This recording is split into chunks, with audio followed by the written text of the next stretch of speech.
let's take you to the United Nations. South Africa assumes the presidency of the Security Council this month. Our ambassador to the UN, Jerry Matjila, is addressing media on what to expect. So let's take you live to New York.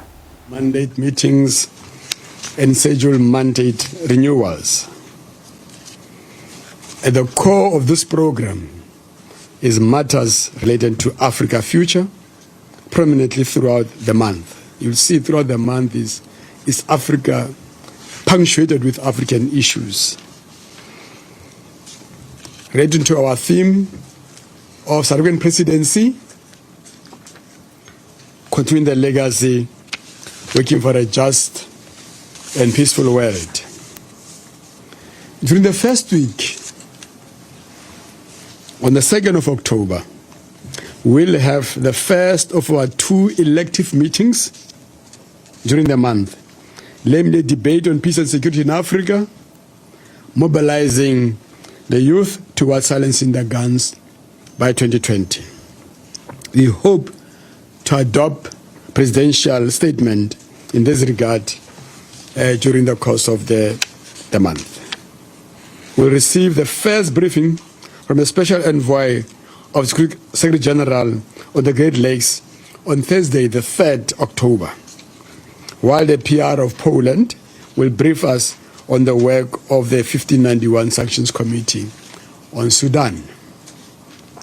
We'll also hopefully renew authorization for member states and regional organizations to inspect vessels involved in people smuggling off the coast of Libya, consequent to Resolution 2240 on the same day.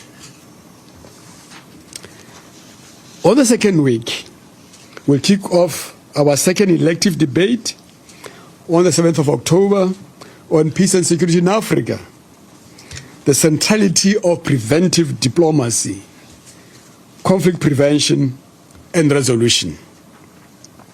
The Secretary General will, among others, brief, and we hope to adopt another president's statement on this regard. You know, this is Secretary General's theme, preventive diplomacy. We'll further have a briefing and consultation on Mali, MINUSMA, the DRC, MONUSCO, and Colombia during the week. There will also be a troop contributing country meeting on Western Sahara, MINURSO, a briefing on Kosovo, UNMIK, which has now been changed to 31st of October, and consultation on Syrian chemical weapons.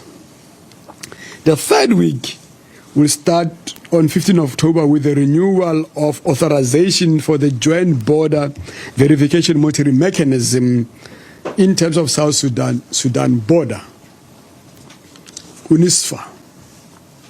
On the same day, there will be a debate on United Nations mission for justice support in Haiti, MINUSJUST, which will officially convert to the special mission. You know, a day before we discuss, on the 14th, there will be lowering of the flag. And then we transit, hopefully, to the special political mission on the 15th in Haiti. During the remainder of the week, there will be a briefings and consultation on Yemen, on Darfur, UNAMID, and South Sudan, UNISFA. In terms of UNISFA, the mandate expires on 15th of November, and the discussions that will take place during presidency is to make sure that we have a decision by the 15th of November. The lunch with Secretary General will take place on the 17th of October.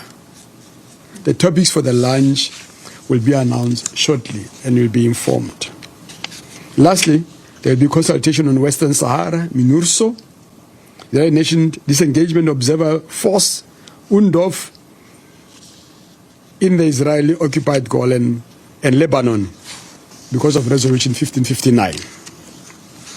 Week 4 will kick off with the briefings and consultations on CAR, MINUSCA, as well as Syria humanitarian. During this week, the Council will also go on a mission to Addis Ababa for the joint annual consultation between the UN Security Council and the AU Peace and Security Council. The specific dates for the visit will be 23-24 with some small adjustment, during which the two councils will have a joint consultations on 1. South Sudan, 2. CAR, 3. Situation in the Sahel, and Libya. This will be the theme of the consultations between the two councils. And on the 25th or earlier, that is where the reschedule may take place, 25th or earlier, we'll travel to Juba in South Sudan with the co-lead of United States, Kelly Craft, as penholder, and Jerry, South Africa, as the president of the Council for October. So we've been discussing with Kelly Craft how we deal with this. Already there's proposals of the agenda and the series of meetings that have been scheduled for this particular mission visit. This is a one-day visit, and member states of the Council will return to Addis Ababa the same evening, and the Council will depart Addis on the 26th to arrive in New York 27 to prepare for another hectic week. The 5th week will be our high week with our Minister of International Relations and Cooperation, Dr. Lady Pando, chairing a number of meetings. So we have 5 weeks in 1 month. I don't know how does a month have 5 weeks, but South Africa has 5 weeks in this 1 month, packed with meetings because of sharing. Oh, this is an official briefing. This week include the quarterly open debate on the Middle East, which will focus on the Israeli-Palestinian question the whole day. Minister Pando will also chair the ministerial-level open debate on women, peace and security, to which he has invited her counterpart, as well as a number of female foreign ministers from all over the world to come to this meeting for the Council. It is our intention to adopt a resolution which focuses mainly on the implementation of women, peace and security agenda in open debate. And we are very grateful that during the high-level week, our Minister Dr. Pando, had discussion with our colleagues, and there is a resounding support for the adoption of this resolution. The final meeting during the last week will be a briefing on UN-AU cooperation, a briefing consultation on Burundi, and private meeting during which the President of the International Court of Justice will brief the Council. So the last day which we reserved is fully packed already, 31st. The Council is further scheduled to adopt 2 mandate renewals during this week, namely the mandate for the UN mission for referendum in Western Sahara, MINURSO, as well as the African Union, United Nations hybrid operation in Darfur, UNAMID. Last, we plan to hold a regular wrap-up sessions for the Council members on the last day of our presidency in the afternoon. To date, we have already totally planned 35 meetings. 2 additions this morning, so we're at 37. If we add the 2 days meeting in Addis, we're at 39 meetings. And Sudan, we have 40 meetings already planned before we start. So already have 40 meetings. As I say, it's going to be a very packed program. Now, we like to give the members of the press the chance to ask the simple questions they promised. Now, I think, please identify yourself And Martinez and Kauhelo are ready to answer your questions. Yes, ma'am. Thank you, Mr. Ambassador, for this press conference, and on behalf of ANCA, we wish you the best of luck for the month ahead. My question is on China-US relations. China debuts missile believed capable to breach all existing anti-missile shields used by the United States and its allies. And on trade issues, another round of US tariffs on China should start on October 15. How the UN and the Security Council can mediate this escalation? Thank you. Okay. He's going to do one at a time. One at a time. Oh, I'm told by the podium that is one at a time. Look, the Security Council normally don't discuss bilateral economic tariff issues. We left that to the member states to deal with. Because there is no agenda in the Security Council that relates to tariffs between member states. But we do hope that the two countries are capable to sit in the weight of Nelson Mandela and talk and resolve the issues. What we do hope is that they will not lead to the disruption of peace and security. So it's our hope that they will resolve the differences in that respect. Yes, ma'am. Ambassador, thank you. My name is Ibtisam Azim from the Daily Arabic Al Arab Al Jadid newspaper. I want to go to the issue you talked about regarding peace and security in Africa and the preventive policy. Do you think regarding Egypt and the crackdown on many Egyptian demonstrators, activists, that the African Union and also the Security Council should play more a role of discussing this issue, and maybe in the spirit of preventive policy? Thank you. Thanks very much. Part of why we chose this topic on the 7th of October, preventive diplomacy, is because if you look around the world, there are simmering tensions in so many sports.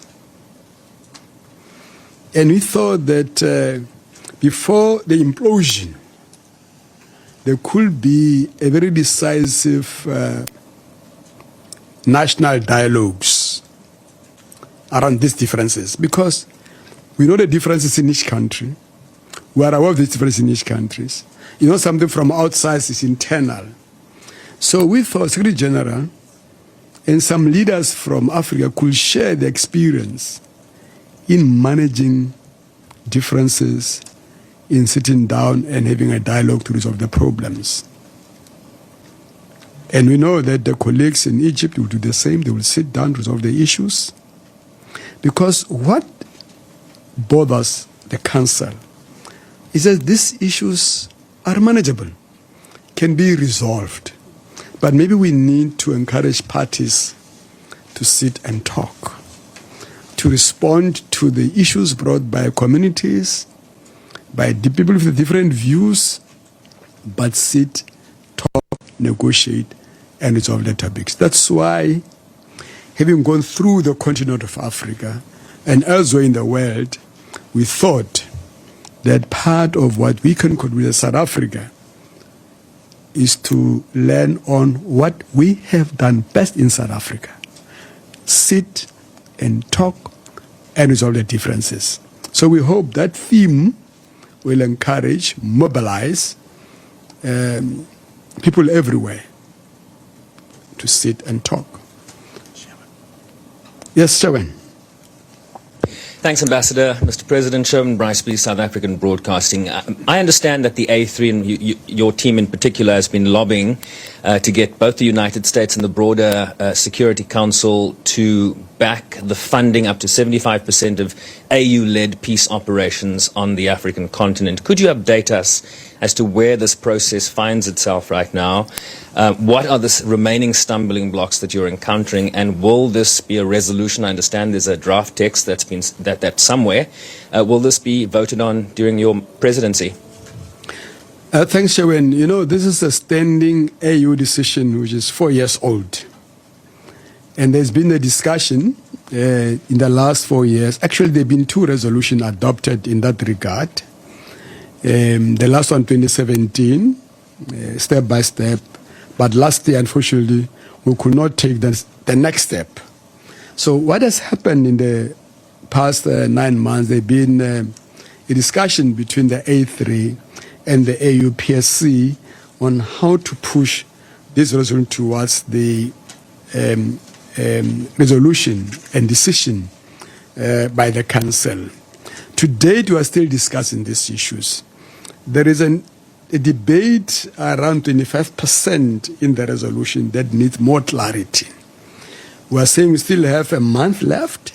So part of the ongoing discussions, deliberations that we did also during the high level, there was a huge delegation, hyper delegation, commissioners from the AU was to discuss this and see how we move. Because until now, 14 members of the Council says we'll support you.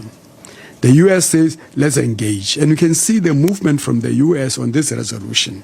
So I think it is internal within the AU to tighten up the discussion on this question, because I think by and large, members of the Security Council are ready to action this resolution.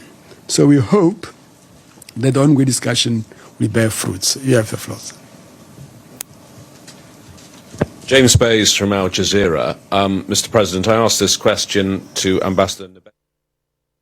All right, we were bringing you that live from the UN. That was South Africa's ambassador to the UN, Jerry Matjila. And of course, South Africa is assuming the presidency of the UN Security Council for a month, for October. So we have a chance to set the agenda. And this is the highest decision-making body, basically, at the UN. So saying it's going to be a packed agenda, 14 meetings. And of course, South Africa looking at African issues as well. So on the Security Council, you have 5 main members, those permanent members: China, the US, the USA, Russia, France as well. But then you have non-permanent members, and this is the 3rd time that we are serving on the UN Security Council after receiving 180 votes from member nations. All right, we take a short break, sports to come, and lots more at the top of the hour on Full View.